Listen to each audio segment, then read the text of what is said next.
Okay, go ahead. I was going to say happiness is an emotion. For example, today I went and got a burrito. I was happy when I got the burrito. I felt the emotion of happiness. So to answer yes, I feel it is an emotion. Like I felt that emotion of happiness. But how long did it last? So I ate half the burrito then. I ate half the burrito later. So that span of burrito. Okay, good.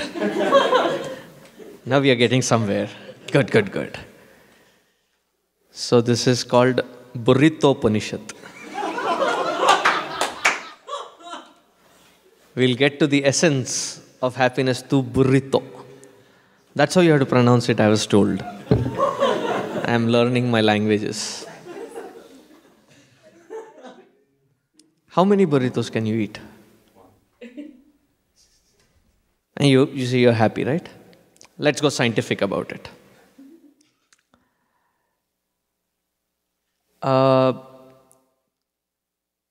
It has to be universal, right? If it is a source of happiness. Can't it just make me happy? No, whatever is giving happiness should be universal. That it should give to you as much happiness or as much quantum of happiness as it should give to me. Like for example, there is that socket there. If you put your fingers there, you'll get a certain kind of experience. If I put my fingers there, I'll get a certain experience. And they match. Universal. Burrito downloaded. The sense of happiness that you find or sense of happiness, they are not same, they are not universal. Not just you comparing it with me. You yourself, on a different day, on a different time, with a different mindset, are given the same burrito. Do you find the same amount of happiness?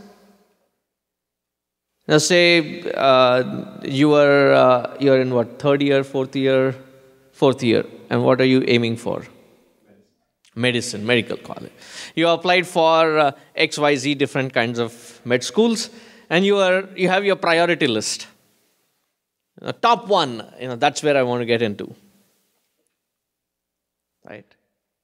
And they sent you a message saying, nah, we don't think you can get into our college this year.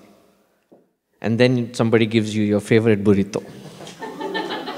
I wish that you get into your med school, whichever it is. Okay. I'm taking it as an example. Did not get into the top tier that you have prioritized. And at that time, I give you your burrito. How will you feel? Do you feel it inviting you? Not quite. Not as much, but that's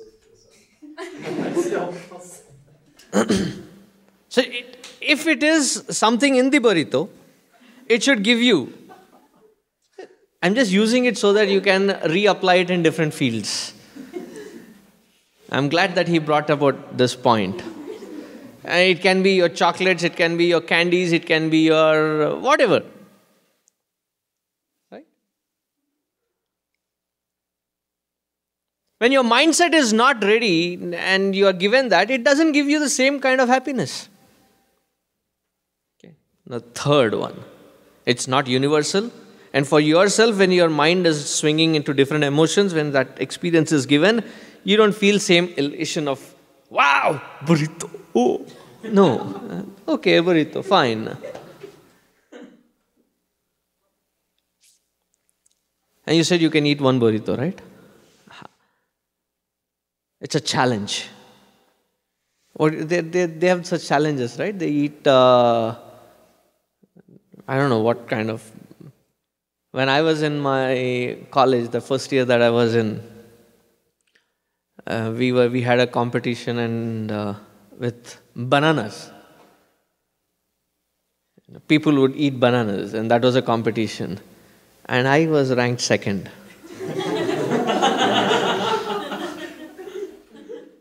Disgusting. After that, for about a year, I did not touch bananas. I did not go near them. Even the smell of it, I can still very distinctly remember that experience. And these were those big ones. Big bananas, not the small ones. And I had made about top the list with 38. And the winner had 47.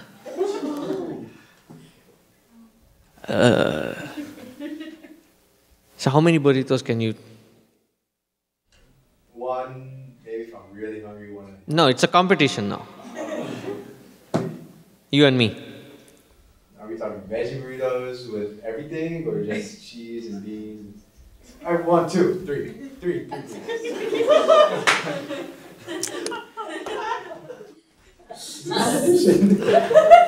I like the spirit with which he's thinking. Good. It takes our logic forward. What if I force down the 4th burrito on you?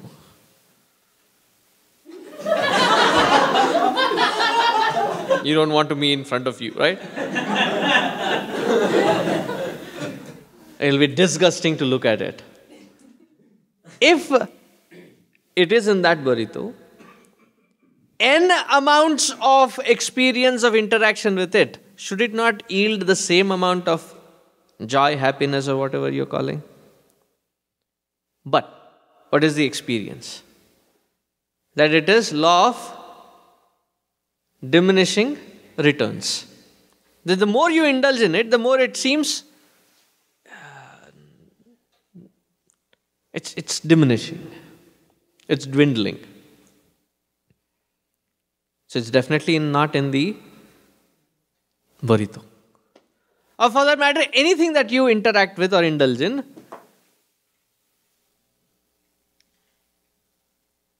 So what she was saying, your name? Srivani was saying was that it has to be the sense of your own nature of being. Because what happens at that moment? Usually people say that early morning they have to jumpstart their day with some kind of a hot beverage.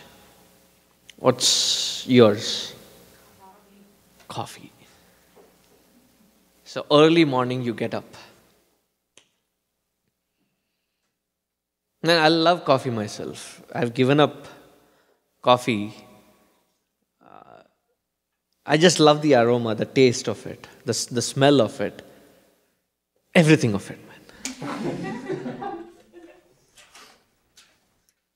I just go through the Starbucks just for the smell of it. It's free.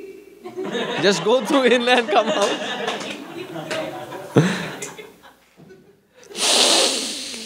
I feel like, have you seen this Ratatouille? Yeah. So whenever he smells this good aroma, starts floating and starts going around with that aroma. So I feel like that when I go into the, so you wake up in the morning and even before you go brush, you put your hot percolator on, and as you're brushing, it percolates and the whole room fills up with that, and you get there and you pour that down, sit down, take that cup of first sip. As that first sip percolates through inside, it warmth that goes inside and spreads around.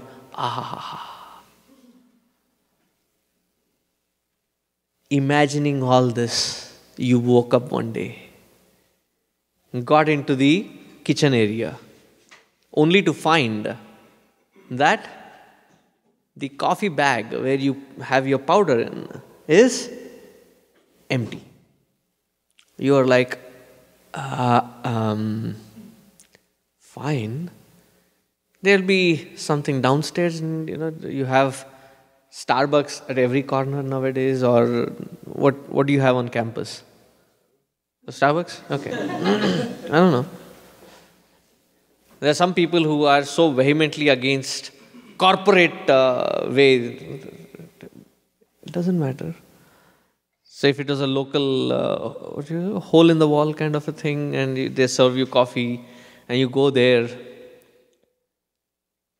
and they're all open, they're ready. They said, coffee machine out of order. I said, man. So by now, what is happening inside? your first thought of coffee has now amplified. It's becoming a demand, a craving. Coffee, coffee, coffee, coffee, coffee, coffee, coffee, coffee, coffee, coffee, coffee. That's how the demand is building up inside. And then you finally find the corner wherein there's a coffee shop and there's coffee being sold, and then you run inside, get your first cup of coffee, or you have a sip. What happens then? All the thought movements that were happening with regards to that one stupid cup of coffee has come to an end. So what happens at that moment?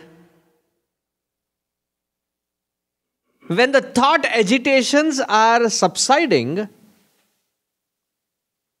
there is something that you experience which you attribute to that particular indulgence. But in fact, what was happening is that all thoughts have subsided, all the agitation has subsided, and that which was your true nature, the core of your own being, reflects out, which was covered by these agitations constantly. So it is not the coffee, it is not the burrito, it's not the person, it is not the place. Because if it were in all these things, as many times I interact, my happiness should have been a constant, if not an increase. But instead, it is neither an increase nor a constant. It is a constant decrease. Am I making my point? So how do I reach to that state of happiness? Happiness equals something.